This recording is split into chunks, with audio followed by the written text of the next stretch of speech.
Hello everyone, welcome back to my channel. So మన 18 days series of ఛాలెంజ్లో ఇవాళది day 5.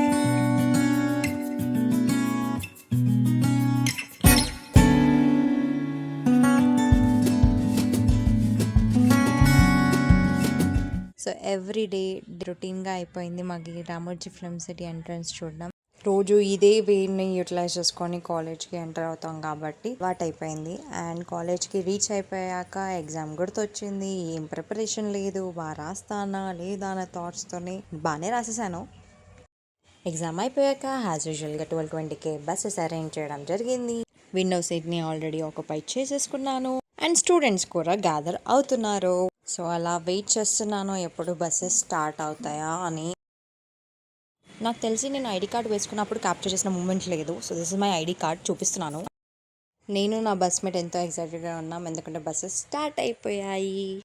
నాకు ఈ 10 to 15 minutes క్యాంపస్ని లీవ్ అవుతున్నాం, అప్పుడు స్టూడెంట్స్ గ్యాదర్ అవుతారు చూడండి, ఆ మూమెంట్ చాలా ప్రీషియస్గా అనిపిస్తుంది. బికాజ్ ఉన్నదే తక్కువ టైం, ఆ తక్కువ టైంని మెమరబుల్గా మార్చడం, ఆ హ్యాపీ ఫేసెస్, ఎగ్జైటెడ్గా ఉండడం, ఫన్, ఇక్కడక్కడ తిరగడం, ఇంపార్టెంట్ నోటీసెస్ లాంటివి చెప్పడం, ఎన్నో ఇన్ఫర్మేషన్స్ ఉంటాయి అక్కడక్కడ. క్లాస్ రూమ్స్తో కంపేర్ చేస్తే ఇది డిఫరెంట్గా అండ్ క్రేజీ వైబ్స్ ఇస్తుంది. మీకు కూడా ఇది రిలేటెడ్గా అయితే కమెంట్ చేయండి. టు బి ఆనెస్ట్, ఇలా పబ్లిక్లో ఇలా క్యాప్చర్ చేయడం వేరే లెవెల్గా ఉంది. ముందే మనం చాలా ఇన్నోసెంట్ అండ్ సైలెంట్. సో అలా మనం కాలేజ్ నుంచి నెక్స్ట్ మన స్టాపే కాబట్టి అక్కడి వరకు అయితే రీచ్ అయ్యాము. ఇంకా స్టాప్ రాలేదు. But content creation is very important కాబట్టి చాలా జాగ్రత్తగా క్యాప్చర్ చేస్తున్నాను. A few moments later. ఇక్కడ మన నెక్స్ట్ స్టాప్ వచ్చేసరికి ఎల్బీ నగర్. అండ్ నేను ఎల్బీ నగర్ నుంచి నా ఓన్ ట్రాన్స్పోర్ట్ అరేంజ్ చేసుకొని ఇంటికి వెళ్ళాలి. ఇక్కడనే నాకు అసలైన ప్రాబ్లం స్టార్ట్ అవుతుంది. ఫైనల్లీ ఎల్బీ నగర్కి అయితే రీచ్ అయిపోయాము. సో నా అసలైన ప్రాబ్లం ఏంటంటే, ఈ ఎండలో పబ్లిక్ ట్రాన్స్పోర్ట్తో ఒక ప్రాబ్లం వస్తుంది నాకు. వాళ్ళని అడగాలన్నా మొహమాటం అడ్డంగా వస్తుంది. సో అలా నేను నా బస్మేట్ ఆటో ఎక్కేసి ఫైనల్లీ ఇంటికైతే వచ్చేసాము.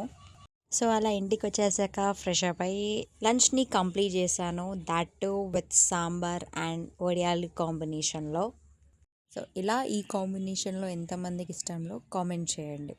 సో మొన్ననే మీకు పెరుగు విత్ వడియాలు చూపించాను. ఈరోజు మాత్రం స్పెషల్లో సాంబార్ ప్లస్ వడియాలి కాంబినేషన్లో తింటున్నాను. చాలా హ్యాపీగా ఉంటుంది. ఈ టేస్ట్ అసలు మర్చిపోలేము. అంత బాగా ఎంజాయ్ చేస్తున్నా నాకే తెలుసు. బట్ రేపు లాస్ట్ ల్యాబ్ ఎగ్జామ్ కదా అని గుర్తొచ్చింది. అలా చదువుకునేసరికి 8 అయిపోయింది. డిన్నర్కి ఫ్రూట్స్గా తిందామని వాటర్ మిలన్ తీసుకున్నాను. సో అలా డేని 9:30కి ఎండ్ చేసేసాను. Please don't forget to like, share and subscribe to Shri the ultimate. అలాగే మీకు ఎలాంటి కైండ్ ఆఫ్ కంటెంట్ కావాలి అనేది కూడా కమెంట్ సెక్షన్లో చెప్పండి, so that I work upon it. Keep supporting. Thanks for watching.